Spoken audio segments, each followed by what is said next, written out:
Kani kedai ke Batisi TV, bat pidang pet ya ke kubur baman kasni, belawan rashapi tak ke rupa, ringkat bat ke orange Nissan, lom sokpo near Fire Brigade Ground, Shillong. New Nissan Kicks. Bookings open now. Uba Pyngshngaiñ lang NSM. Ukurtang jong ke NPP hagane ke election MDC. Ula Kyntu ya ki Paidbah bakin Jied da ki balarang ba ki batip ya ki Añ hagane ke election syaki yang dorbar tau Añ jong ke Khasi Hills Autonomous District Council. Kaban salong Shen haga arfnyo terik urempang arjar kat kendai. Uba Pyngshngaiñ lang uba dairu UCEM barim ka KHADC uban yakun yakane ke election MDC napok ka khatpra maukar pentorm kra constituency naga party NPP habaya kren bat kinong pathai khubor haga arpoi terik rumpang arjar khat khandai ula ong baka district council kalong ka atiar naga benta banyada ya ka jinglong kerpang jong ka Jied riu banyada ya uput usam ka khendau ka siap bat kiwei kumtau la Kyntu ya ki Paidbah bakin pai khmat syaga district council ka badai ka stik ba jong ka Jied riu ban Jied ru ya ki MDC ki balarang ba ki batip ya ka Añ baniatai hapo yeng dorbar.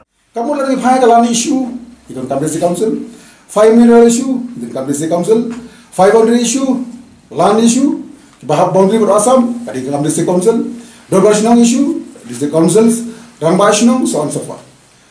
District council is so important. Bat mentangi orang bat ke district council kadi ke sti jongka Jied riu. Mentala yo nam pasti jong Jied riu.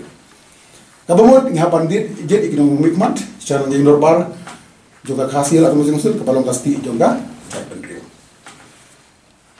Ngasupa ban ong yepi ngidon kam yeki riu rangba bandon apo ka district council.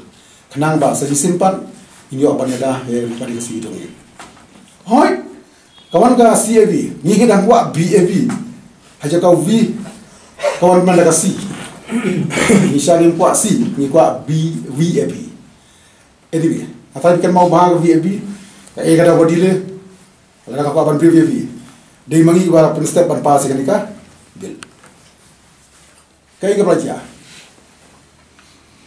Anda lain juga aku pengarang di kongres, ngapa ni ya Kyntu ya ka, Madam Sonia Gandhi. Ban put some pressure kenang bo isu minister jungi untha sipo governor lale kata under the pressure jongka Madam Sonia Gandhi Dr. Mukul pha sipo governor kapang isusi kolong hajaga bo governor ai ka asen ne ka approval kat kum ka article hispando fulai ka bo governor who happen up on the advice of the cabinet of the state cabinet pha pen banja you humanism ngadon abli jingli wei kat kum artikel hispando fulai ya ka VAB ude ban asen kan kum recommend ka union or the state cabinet.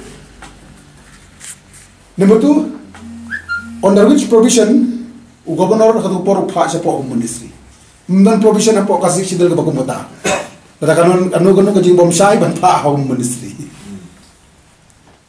kani boro kaditang ka teknik jongga MUA to government ban delay ya kan ka bill ga important ban pha sa ministry baro manakani athai nyapan patau ji sumo ya baro political parties untuk ushe minister basim kya dekat kiwi party hanotis ya ki NGOs ki ban lama ban khang banom ra apo Rajya Sabha henry jingli golong i kumbau Amit Shah baru Hemanta Biswas ki persangkat bala ban penting apa kan bil kan longkap jingli golong kumnungin protek ini ngatai kata ru hapai seta district council kaden every problem man lagi jinga haga pukut district council CAB hapai district council hapai haga instrument of accession ka kanai spasa kunyo hapai haga standstill agreement hapai haga constituent assembly debate ka kanai spasa kunyo sekundai district council is so important kat sebagai pha kamut namarma kamut baka central government kan baka kan sina policy na kata jungi namarma ila sumar ke jong kerpa jungi nadu pharang hadu bagi soya ke instrument of accession hadu bagi yo ka district council bat mentaru kamde ke basuk ke central government ban suara akan ban su apply kan ka ha ka rikasi namari doni jong kerpa nadu ka history jong pharang hadu menda